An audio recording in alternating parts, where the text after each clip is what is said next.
Hi students, good morning. आज का हमारा जो न्यू पैराग्राफ है, officers of the sultan Mohammad Tughlaq, यानी जो सुल्तान मोहम्मद तुगलक के ऑफिसर्स थे, जो कर्मचारी थे, उनके बारे में हम लोगों को क्लियर करना है।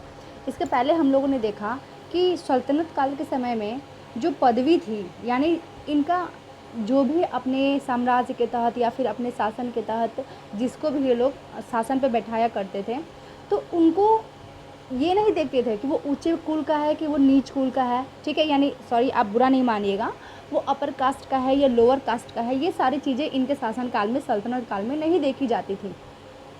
ये उन लोगों को अपना अधिकारी या फिर अपना सेना नियुक्त करते थे अपनी सेना में, या फिर अपना जो गोपनीय विभाग है, जो गुप्तचर विभाग है, उसमें उन लोगों को नियुक्त करते थे जो इनके खुद के अपने दास होते थे, ठीक है। यहाँ तक कि सल्तनत काल में ये बताया गया है कि पुत्र से भी ज़्यादा विश्वसनीय कौन है?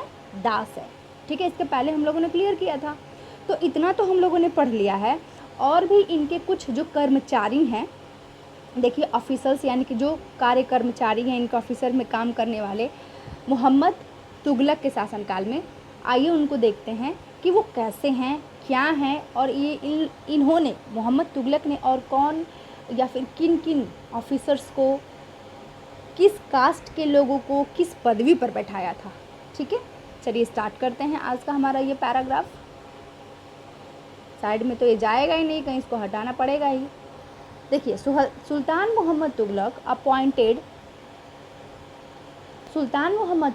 Appointed Aziz Kumar a wine distiller.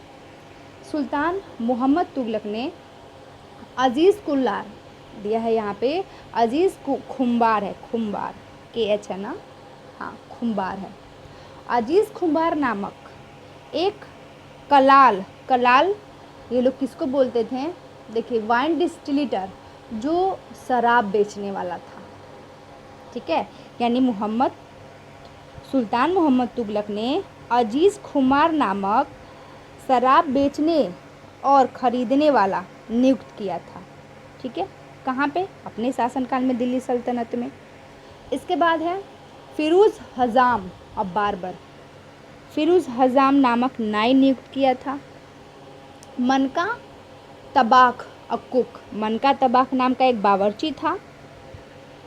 And to Gardner's, लद्धा and पीरा, और दो माली थे इनके। कौन? लद्धा और पीरा नाम के। क्या नाम था उनका? लद्धा और पीरा नाम के इन्होंने के दो माली थे। और इन्हीं लोगों को देखिए, यानी कि शराब बेचने वाला, बावर्ची, माली, ये सब इनके कौन है? ऑफिसर्स हैं, ठीक है।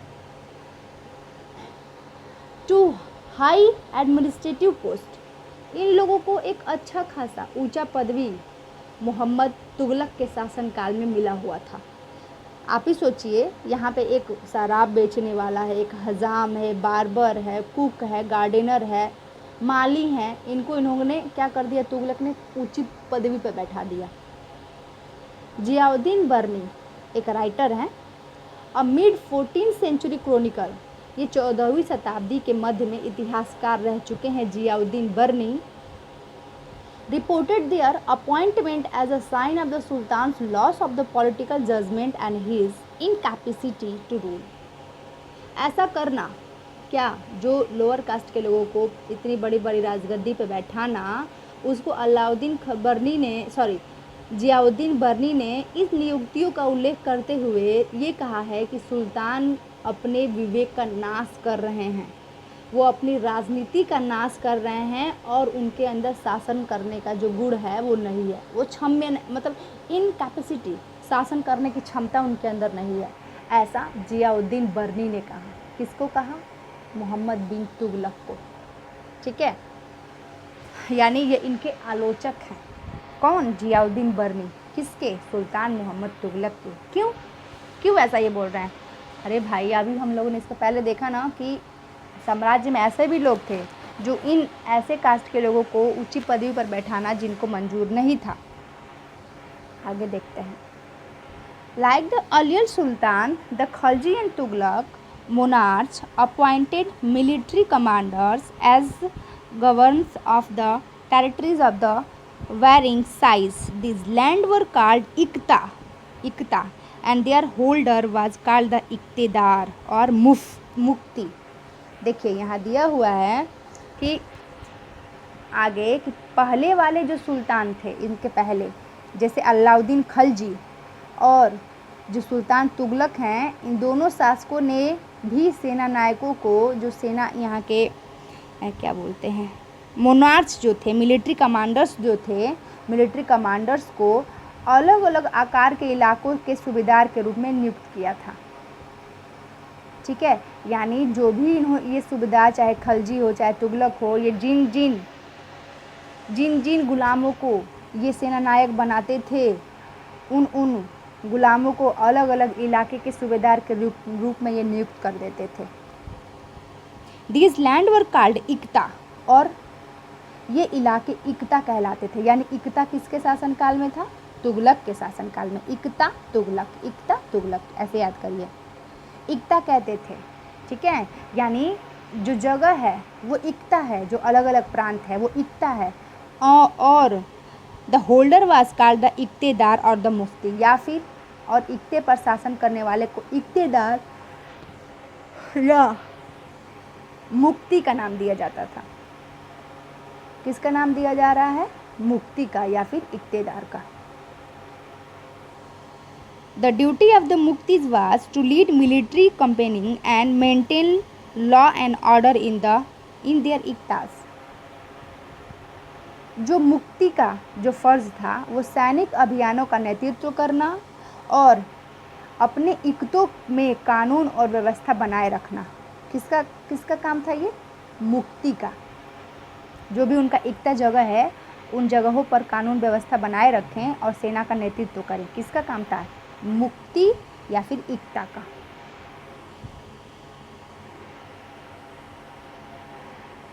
आगे देखिए, in exchange for their military services the मुफ्तीज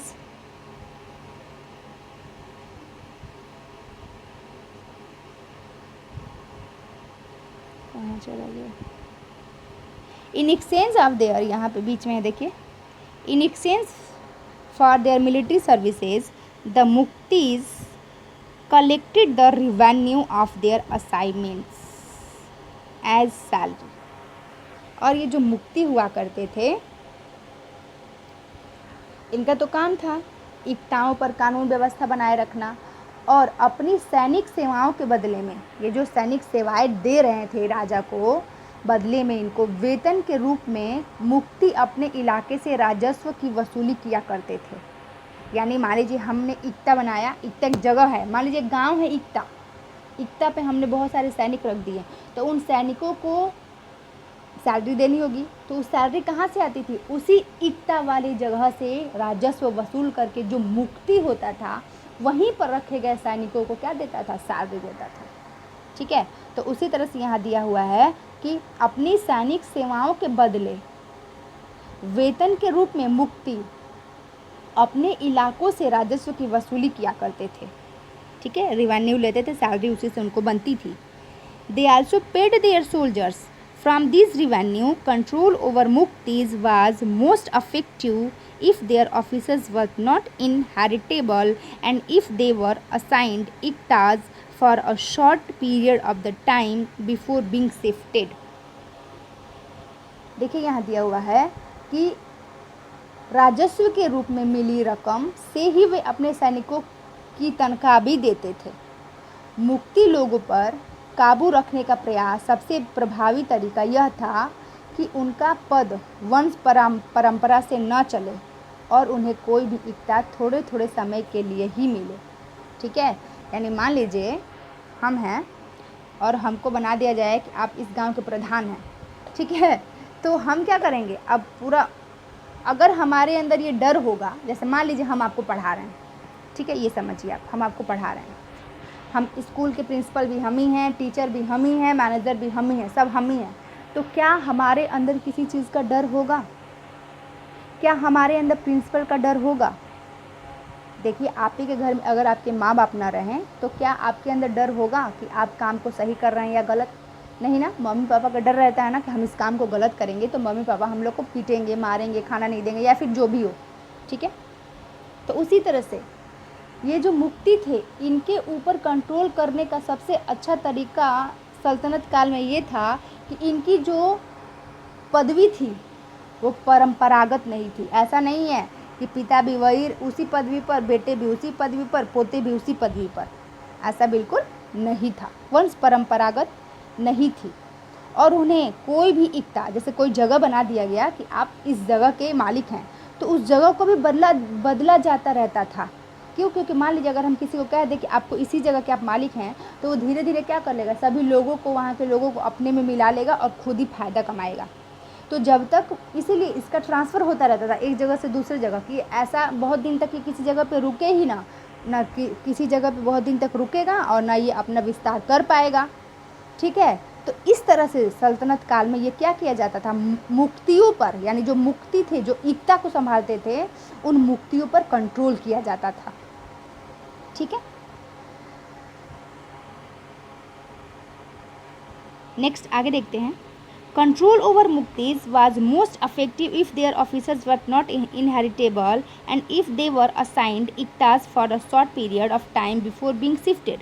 मैंने अभी आप लोग को बताया कि उनको ये डर था कि अगर मैं अच्छे से नहीं चलाऊंगा शासन तो मुझे क्या कर दिया जाएगा, एक जगह से दूसरी जगह निकाल दिया जाएगा और मेरा वंश परंपरा जो है एकताओं पर वो नहीं चलेगा।